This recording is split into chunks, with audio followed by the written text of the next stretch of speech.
있습니다. 지난 시간에 이어서 오늘 다윗의 행보는 이렇습니다. 하나님의 여호와의 언약궤를 가지고 다윗성으로 가지고 오는 과정 가운데서 어떤 일이 있었습니까? 우사가 죽는 일이 있었죠. 그런데 모세 율법의 언약궤를 다룰 때 어찌 해야 하는지를 다윗도 잘 알고 있었다라는 거죠. 그런데 어떻게 했습니까? 율법에서 정한 바와는 조금 다른 방식으로 다윗이 원하고 다윗이 그럴듯한 옳게 여겨지는 방법으로 언약궤를 다윗성으로 가져오려 했었다라는 것이죠. 그것이 어떤 방법이었죠? 새 수레에 싣고 오는 거였어요. 그런데 율법에 보니 언약궤를 다룰 때는 꼭 어깨에 메고 옮겨야 한다라고 명시되어 있었던 것이죠.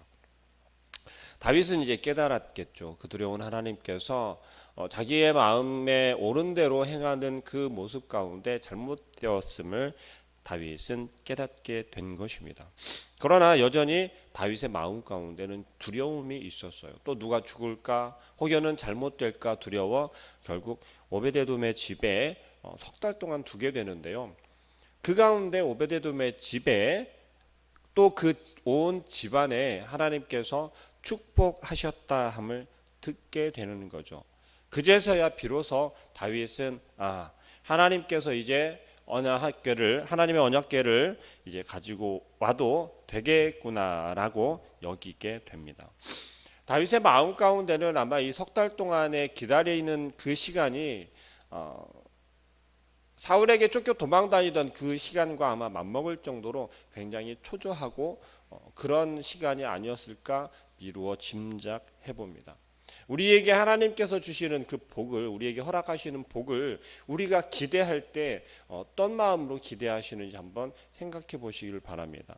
오늘 보여지는 이 다윗의 모습처럼 하나님께서 우리를 위해서 오늘 하루도 허락하셨고 또 부어주시는 그 놀라운 은혜가 우리는 기대되며 또 그 하나님의 은혜를 기대하며 오늘 하루를 사시길 소망합니다. 그 다윗의 모습을 바라보면 그렇습니다. 하나님의 언약궤를 가지고 언약궤를 맨 자들이 6걸음을 걸어갔음에도 불구하고 죽는 사람이 없었고 아무런 일이 일어나지 않는 것을 바라보게 되었어요.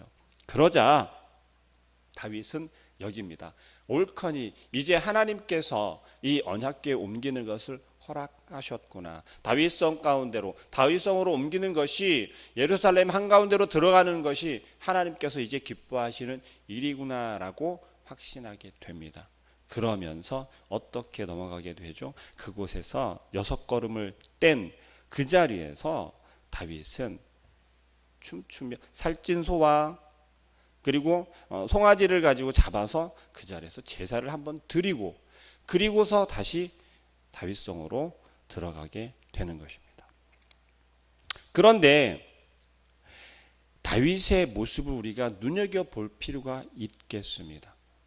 무엇을 보아야 하냐면요. 14절 말씀에 다윗이 여호와 앞에서 힘을 다하여 춤을 추는데 라고 이야기를 해요. 자, 우리가 지난 시간에 나눌 때는 어찌하였습니까? 다윗의 모습만 비추어진 것이 아니라 다윗과 온 이스라엘 백성들이 어떻게 찬양했다라고 했죠? 할 수만 있으면 그들이 할 수 있는, 다룰 수 있는, 연주할 수 있는 모든 악기들을 동원해서 함께 연주하며 지금 하나님의 여호와의 언약궤가 옮겨오는 것을 기뻐했고 하나님을 노래했었다라고 우리가 보았습니다. 그런데 오늘 모습을 보니까 이번에는 다윗이 노래만 부르는 것이 아니라 어떤 모습으로 나타나냐면 여호와 앞에서 힘을 다하여 춤을 추는데 라고 이야기하고 있어요. 여호와 하나님께서 얼마나 그 언약궤가 이스라엘에게로 그 다윗성으로 옮겨지는 것이 기뻤고 그 마음에 원했던 건지를 보여주고 있는 거예요. 그리고 얼마나 정말 기쁜지를 다윗은 몸소 직접 보여주고 있었다라는 것이죠. 근데 그 모습이 조금은 민망한 모습으로 보여지는 거죠. 어떻게요? 그때 다윗이 배에봇을 입었더라라고 표현하고 있어요. 이 배 에봇이 어떤 의복인지는 우리가 아마 설교 시간에, 목사님 설교 시간에도 들었고 또 제가 한 번도 언급한 적이 있었고 했기 때문에 아마 기억들을 하실 거예요. 그냥 우리가 조금 예전에 입었었던 그런 속옷이라고 그냥 생각을 하시면 돼요. 한복을 입을 때 우리가 어떻게 입습니까? 안에 속옷을 입고 그리고 겉옷을 입지 않습니까? 그런데 그 속옷 차림이다라고 여기시면 될 것 같습니다. 굉장히 민망한 상태인 거죠. 다윗이 지금 어떤 사람입니까? 이스라엘의 왕이란 말이죠. 이스라엘의 왕이 지금 속옷 차림에 춤을 춘다라고 생각을 해보세요. 온 이스라엘 백성들이 바라보고 있는 가운데 굉장히 부끄러운 일 아니겠습니까? 굉장히 좀 민망한 모습 아니겠습니까? 그런데 오늘 성경 기자는 다윗의 모습을 이렇게 이야기를 합니다. 다윗이 여호와 앞에서 힘을 다하여 춤을 추었다라고 이야기하고 있다라는 것입니다. 내 모습이 어떻게 비추어지건 그것은 지금 다윗에게 아무런 문제가 되질 않고 있다라는 거예요. 우리 함께 지금 예배하고 있는 여러분들도 이래 본 적이 혹시 있으십니까? 하나님께서 나에게 부어주신 그 은혜가 너무 기뻐서 다른 사람들의 시선은 의식하지 않고 하나님께 정말 감사하다고 기쁘다라고 이렇게 표현해 본 적이 혹시 있으십니까? 우리 자녀들이 무엇인가 좀 좋은 선물을 해주면 굉장히 기쁘시잖아요. 좋으시잖아요. 기특하시잖아요. 그럴 때 어떤 마음이세요? 혹은 제가 아직 이제 결혼은 했고요. 자녀는 없으나 여러분들 자녀를 처음 만났을 때 어떤 기분이세요? 정말 온 세상을 다 가진 것 같은 그러한 기분 아니세요? 그러한 마음 아니십니까? 하나님께서 우리에게 놀랍게 부어주신 그 은혜들이 많을진데 그 가운데서도 우리가 얼마나 기뻐했었는지를 한번 생각해 보시길 바랍니다. 그런데 다윗은 지금 여호와 하나님께서 약속의 표징으로 보여주시고 이스라엘 백성에게 주신 그 언약궤가 다윗 성에 들어오는 것이 너무나도 기뻤던 거예요. 너무너무 감사했던 거예요. 그러니 이스라엘 백성들이 바라보고 있건 누군가 손가락질하고 있건 그것은 전혀 문제가 되지 않았다라는 거예요. 하나님 앞에, 여호와 하나님 앞에서 하나님 정말 감사합니다. 정말 기쁩니다. 내가 기쁨을 감출 수가 없습니다. 이제는 하나님께서 우리와 함께 하기를 약속하셨고 그 증표를 우리에게 보여주신다라고 하는 확신이 있었기 때문입니다. 이와 같은 모습을 다윗은 보여주는 것에 대해서 전혀 거리낌이 없었다라는 것이죠. 자, 그런데 그 모습을 바라보고 있는 한 여인이 있습니다. 16절에 여호와의 궤가 다윗 성으로 들어올 때 사울의 딸 미갈이 창으로 내보다가 다윗 왕이 여호와 앞에서 뛰놀며 춤추는 것을 보고 심중에 그를 업신여기니라. 자, 오늘 미갈을 사울의 딸 미갈이 창으로 내다보고 있다라고 이야기해요. 그냥 미갈이다라고 표현되어져도 뭐 아무 문제가 없을 터인데 굳이 오늘 사울의 딸이라고 미갈의 신분을 한 번 더 설명하고 있습니다. 네, 마지막 23절에도 그렇게 설명하고 있어요. 그러므로 사울의 딸 미갈이 죽는 날까지 그에게 자식이 없으니라. 지금 미갈은 다윗에게 와 있어요. 그렇죠? 그런데 지금 원래 미갈은 어디에 가 있어야 맞습니까? 지금 사울의 딸 미갈은요, 사울이 다윗에게 주었지만 다윗과 혼인을 정혼시키기로 약속하여서 정혼한 여인이 맞지만 사울이 다윗을 죽이기로 마음 먹고 변하여서 미갈을 다른 사람에게 시집 보내버렸어요. 그런데 다윗이 지금 미갈을 함께 데리고 있다라는 거죠. 이것은 무슨 일이냐? 다윗이 이스라엘의 왕이 되면서 이 미갈을 찾아옵니다. 미갈을 찾아와서 원래 나의 아내이니 원래 자리에 복귀시키겠다라는 거예요. 그런데 그 모습에는 다윗이 미갈을 사랑하는 마음 때문에 그 여인을, 이 미갈을, 사울의 딸 미갈을 데려왔을까요? 아니면 다른 목적이 있었을까요? 그렇죠. 다윗이 이 사울의 딸 미갈을 데려온 데에는 정말 다른 목적이 있었어요.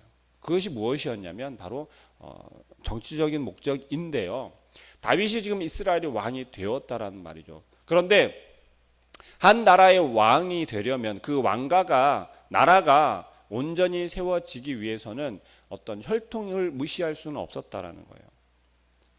자, 굳이 사울의 딸이라고 명명하고 있는 것은 사울의 딸, 다시 말하면 다윗의 아내가 되는 그 아내가 사울의 혈통을 가지고 있는 왕가, 왕족의 여인이어야 온전히 이스라엘의 왕가가 새롭게 세워지는, 또 이어지는 그 모습을 역사에 남길 수 있고 이방 주변국이나 이스라엘 백성에 온전히 혈통적으로 인정받을 수 있었기 때문에 그렇습니다. 왜 우리나라 조선시대도 그렇지 않습니까? 왕족이 아닌데도 불구하고 왕이 되려 할 때는 어떻게 합니까? 어떻게 해서든지 왕족의 뿌리를 찾아서 아내를 삼든 아니면 그 가족과 관계를, 연관을 맺어서 혈통을 이어가는 모습을 우리가 볼 수 있지 않았습니까? 근데 철저하게 그런 이유에서 이 미갈을 다시 찾아오게 됩니다. 명분도 분명하고요. 원래 아내였다라고 하기에도 틀린 말은 아니었기 때문에 다윗에게는 그럴 수밖에 없었습니다. 오늘 그 사울의 딸 미갈이 다윗을 바라보니 이것은 도저히 상상할 수 없는 거예요. 무엇을 상상할 수 없습니까? 왕이 어떻게 백성들 앞에서 속옷 차림에 춤을 추고 있습니다. 이것은 도저히 상상할 수도 없는 거예요. 자, 사울이 이스라엘 백성들을 두려워하였고 이스라엘 백성들의 눈에 좋게 보이기 위하여서 여호와 하나님을 버렸던 것처럼 이 사울의 딸도 여전히 다윗의 그 마음 가운데 있는 온전한 마음을 보지 못하고 그의 눈에 채통만을 유지하기를 원하는 사울의 모습과 비교되면서 오늘 그런 모습으로 설명되고 있다라는 거예요. 그랬기에 사울의 딸 이 미갈은 생각하기에 업신여겼다라고 이야기를 하는 것은 정말 다윗을 깔보았고 그래 네가 왕이여 받자지라는 마음이 아마 그 속에 있었을 거예요. 그 결과가 어떻습니까? 조금은 참혹하지 않습니까? 23절 말씀에 그렇게 이야기하지 않습니까? 그러므로 사울의 딸 미갈이 죽는 날까지 그에게 자식이 없느니라. 자, 이때 당시, 지금도 마찬가지지만 이때 당시에는 자녀가 없다라는 것은 무엇입니까? 이방 사람이건 이스라엘 백성들이건 자녀가 없다라고 하는 것은 이것은 하나님의 저주다라고 누구나 다 알 정도로 그러했다는 불행한 삶이었다라는 것이죠. 결국 사울의 딸 미갈은 불행한 삶을 살 수밖에 없었다는 것입니다. 우리는 이러면 안 되겠죠. 무엇을요? 지금 미갈이 바라보는 것과 다윗이 바라보는 것, 관점이 어떻게 다릅니까? 미갈은 여전히 인간의 관점에서 다윗의 모습, 그 언약궤를 바라보고 있는 것입니다. 그러나 다윗은 전적으로 하나님 관점에서 이 언약궤를 바라보고 있었고 그것을 받아들이고 있는 것입니다. 우리들에게 하나님께서 말씀하시는 것은 무엇인지 우리가 어떻게 보아야겠습니까? 우리의 마음에 옳은 대로, 우리의 눈에 보이는 대로 보는 것이 옳겠습니까? 아니면 하나님의 관점에서 하나님께서 말씀하시고 또 하나님께서 오늘 허락하시고 우리에게 부어주실, 허락하실 그 모든 것들을 바라보아야 하겠습니까?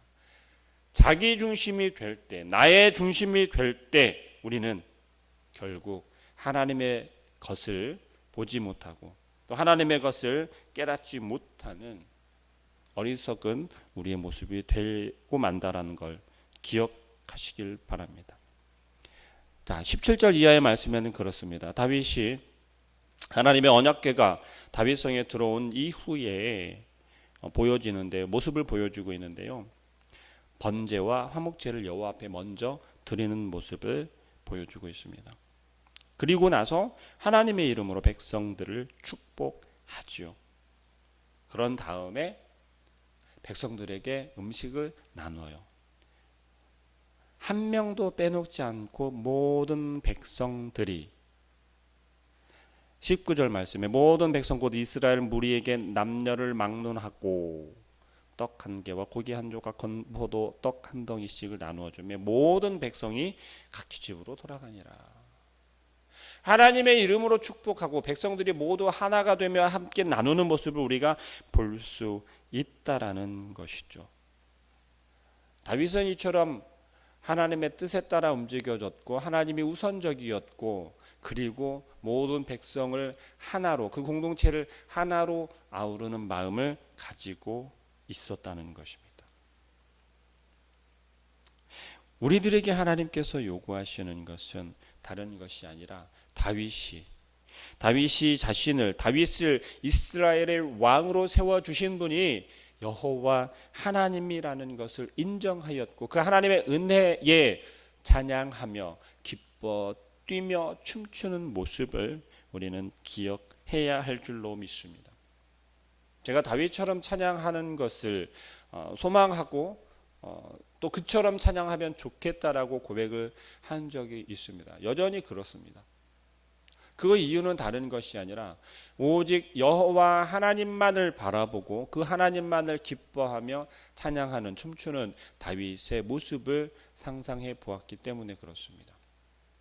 제 삶 속에서 우리의 삶 속에서도 얼마나 하나님만을 바라보며 예배하고 하나님만을 찬양하고 또 춤추는지를 다시 한번 생각해 보면서 오늘 하루도 허락하신 하나님께서 우리에게 원하시는 것, 요구하시는 것 아마 다른 것 아닐 거라고 생각합니다. 사람의 눈을 의식하지 아니하고 오직 하나님의 눈을 의식하며 오늘 하루를 살아가시길, 오늘 하루를 허락하신 하나님과 동행하는 삶을 사시길 소망합니다. 기도하겠습니다.